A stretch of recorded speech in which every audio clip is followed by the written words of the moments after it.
So the Arizona Cardinals just signed J.J. Watt. It actually makes a lot of sense. It's not it's not a team I heard get rumored a lot, but once this happens, I'm like, oh yeah, that totally makes sense. The Cardinals could really use a J.J. Watt type player. The deal is also worth $31 million, $23 million guaranteed for 2 years, so paying a little over $15 million a year for him for 2 years. So that's a really good situation right here, I think, for J.J. Watt. A little bit more money than I thought he was going to get.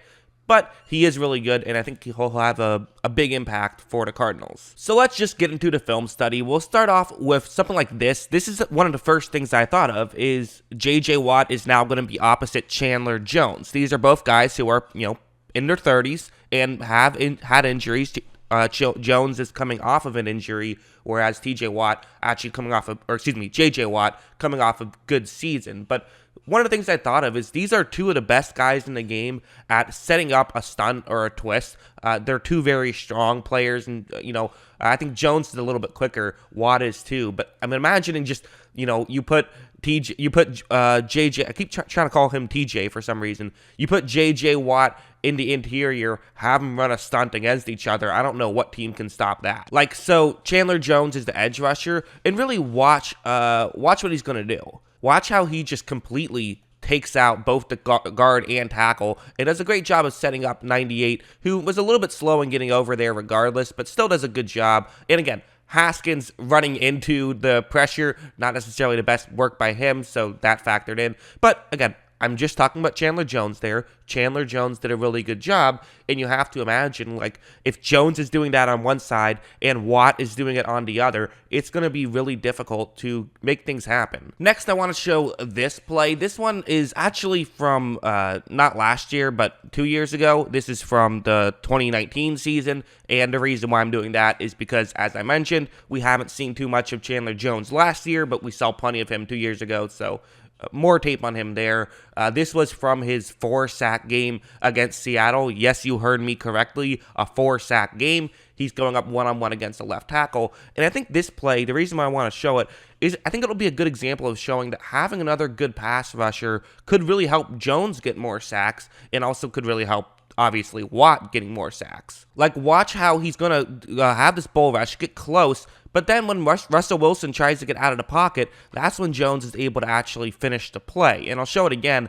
Part of it was because there was other pressure coming from the inside, and so really Russell Wilson had to get out of there or just take a sack or get rid of the ball. And because of that, one of his decisions that he could make was run towards Jones, and Jones was able to actually get a sack there, whereas if this was, with Houston's rest of their defensive line, he probably doesn't get the sack. So, again, this is just a way that you could end up getting more sacks if you are Chandler Jones, which is nice to see. Now I want to move on to a play like this, because really this is, in my opinion, the key reason why they went out and they got J.J. Watt. It's not just his ability to rush the passer. That helps. Of course that helps. But the reality is, the Cardinals could have really used a better run defender last year. Their run defense was probably the worst thing about them as a team. It's preseason. Why I didn't have them making the playoffs last year was because of their run defense.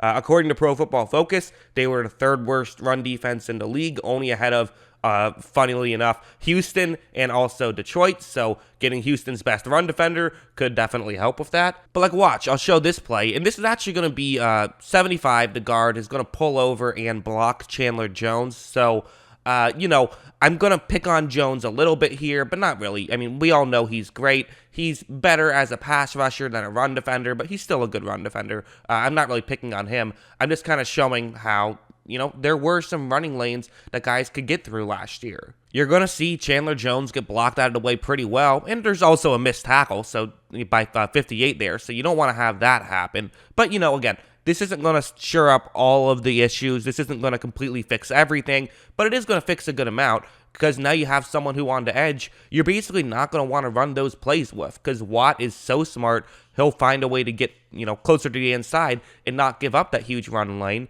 and he's just a much much more difficult guy to move than really anyone else. So getting JJ Watt, when your biggest weakness by far is run defense, again, in my opinion, that's just a huge get, and I think it's going to be a great move for them. Because, like, watch, this is the great example of showing. I talked about his football IQ a little bit. Well, this is a great example of showing it, where what you're going to do here for Tennessee is they're actually going to have a tight end one-on-one block Watt, which many people might say is a horrible decision. Why would you have a tight end one-on-one block Watt? But actually, these things can work out really well. I actually really like these kind of blocks because it's basically a surprise. Watt isn't expecting the tight end to block him, and since the tight end is going to be right up on the line, it's going to just happen quicker than you're typically expecting it to happen. So usually, you just get blocked right out of the way, and then maybe you can use your size to try and get over. But with this run also going to the offense's right, which is to the left of the screen, this could be a great situation for Tennessee and a good way to try and take out Houston's best player. And so that's what they're trying to do right here. But watch how Watt does like this spin move thing, which really what it does is it just absorbs that initial contact. Also, correction, that was a wide receiver, not a tight end. 84. The 80 number confused me. But, similar idea. It's honestly not any less impressive that it was against a wide receiver because those plays are hard to make just period. They just are because it's really about the IQ and about being aware enough to not get hit like that. And again, he's so strong. He's a tough guy to move. So really, I think that this is a huge... It just makes sense to me. This is just one of those signings that I'm thinking, why didn't I think of this earlier, that this could be a possibility? There's every logic behind it.